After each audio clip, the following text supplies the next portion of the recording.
When you need positive energy, you tend to pack your bags and be close to nature. When you need peace of mind, you choose to be close to nature.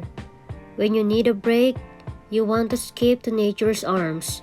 So guys, let us capture these unbeatable moments in this beautiful land that all natural in nature and blooming flowers everywhere.